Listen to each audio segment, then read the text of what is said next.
Ngayon, tinatawagan ko po si Mr. Ano po siya? Siya po yung chairman ng Filipino Chiara Sports Commission.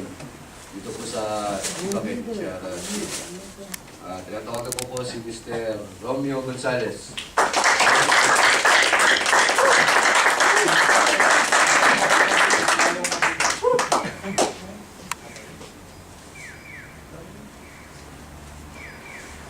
Good afternoon po sa inyong lahat.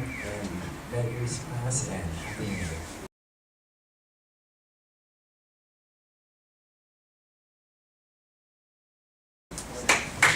Salamat sa pag-invite sa akin dito sa inyong sesyon.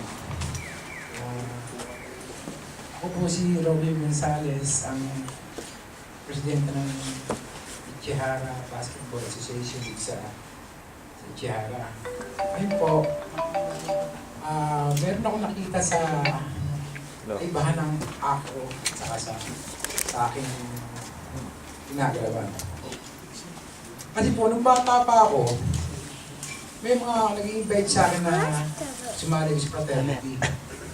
Kasi ang akala ko sa fraternity, yung gulo, yung away. Kasi nung bata pa ako, mag-teenager ako, nagtitinda ako ng sigarilyo sa may GRC sa GRC ngayon, ako siya Rizal College sa Tambakan.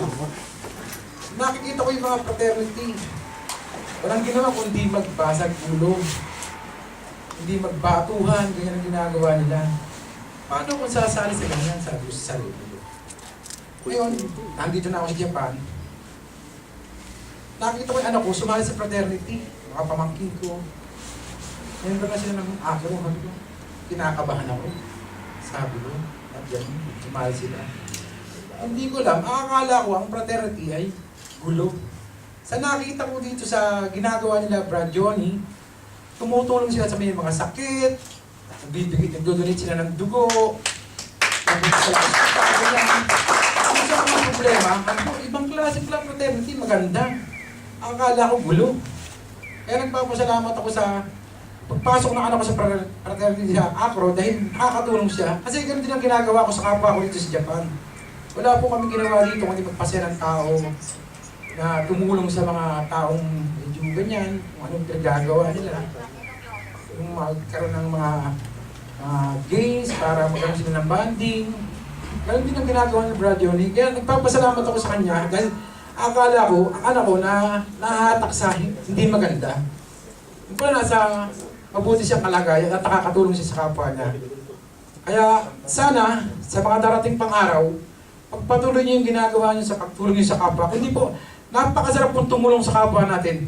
Napakasarap mag-serve sa ating mga kapwa natin Pilipino. Sana, Brad Johnny, pagpatuloy niyo yung ginagawa niyo sa kabutihan at sa pagtulong sa kapwa. Sana mababa ang inyo at lumago yung grupo, sana mas lalo man naman ito. Parang ganyan Diyos.